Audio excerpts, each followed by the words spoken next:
यहाँ पे देखिए पिज़्ज़ा को भूख लगी रहती है और वो खाने के लिए ऑर्डर में मनुष्य को मँगाता है। जैसे हमारी दुनिया में हम पिज़्ज़ा मँगाते हैं खाने के लिए। तो यहाँ पे वीडियो शुरू करने से पहले मैं ये बात क्लियर कर दूँ कि मैं वेजिटेरियन या नॉन वेजिटेरियन लोगों के खिलाफ नहीं हूँ।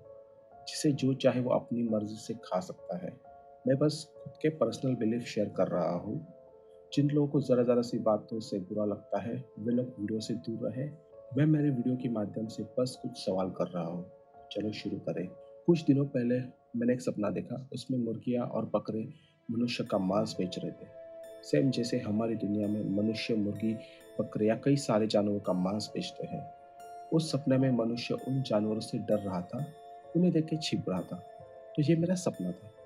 और देखा जाए तो मनुष्य सदियों से दूसरे जानवरों का खूंखार तरीके से शिकार करके उनका मांसाहार करते आया है। सदियों से लेकर आज तक हम मनुष्य ने जानवरों पे कोई दया नहीं दिखाई है। रोज दुनिया में कई जानवर अलग अलग कारण से कटते हैं, लेकिन उसका कोई खेद मनुष्य को नहीं है आज तक, और दुनिया के अंत तक ऐसा चलता रहेगा। क्या आपने कभी सोचा है कि ऐसा भी एक ग्रह हो सकता है, वहाँ पे जानवर मनुष्य का मांस बेच रहे हो, या फिर मनुष्य को पिंजरे में बंद करके उनको मरती सांस तक गुलाम बनाया हो? ये आपको सुनने में ज़्यादा घिनौना और अजीब सा लगता है, लेकिन ऐसा सब सच में हो सकता है क्या? और नहीं हो सकता तो क्यों नहीं हो सकता? ब्रह्मांड में अनगिनत आकाशगंगाओं का वजूद है, और उन अलग-अलग आकाशगंगाओं में कई ऐसे ग्रहों का वजूद है, उनमें पृथ्वी से भी ज़्यादा अच्छा हवामान है, जो मनुष्य को अनुकूल पाया जा सकता है। क्या अगर हमारी दुनिया में जैसा चल रहा है, उसके एकदम विलोम या ऑपोजिट दुनिया का भी वजूद हो? Rick and Morty science fiction show के escape from the council of Rick episode में ऐसा बताया गया है, जहाँ Rick the scientist council of Rick से बचने के लिए अलग-अलग दुनिया में पोर्टल से ट्रैवल करता है और एक ऐसी दुनिया में चला जाता है, वहाँ कुछ पिज़्ज़ास खाने के लिए ऑर्डर में मनुष्य को मंगाते हैं। Yeah, I'd like to order one large person with extra people, please. White people. No, no, no, no. Black people and Hispanic on half.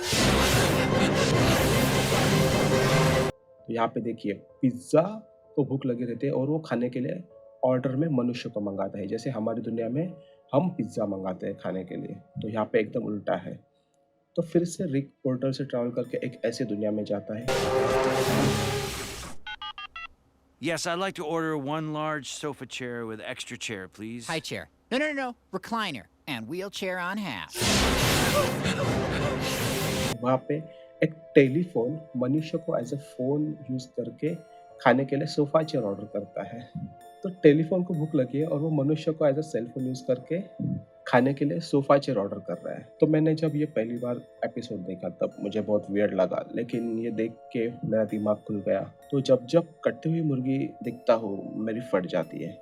अगर बिना वजह सिर्फ़ खाने के लिए मनुष्य मासूम मुर्गी को काट सकते हैं, तो इसका हिसाब ज़रूर होता होगा। ब्रह्मांड में ज़रूर इसका कर्मा होता होगा। कोई और ब्रह्मांड में अलग ग्रह पर कोई मुर्गी भी मनुष्य को काट के पकाती होगी। ज़रा सोचिए, अगर ऐसी दुनिया का सच में वजूद हो तो हमें मनुष्य को कैसा महसूस होगा? ये जान के कि ऐसी भयानक हरकतें भी अलग-अलग ब्रह्मांड में हो रही है। मुर्गी मनुष्य को काट रही है या फिर पका रही है। तो ज़रा सोचिए और आपके विचार कमेंट्स में बताइए। तो आज मैं आपको सजेस्ट करूँगा कि रिक एंड मॉर्टी देखना स्टार्ट कीजिए। बहुत साइंटिफिक एंड फिक्शनल शो है। आपका दिमाग आज़ाद हो जाएगा।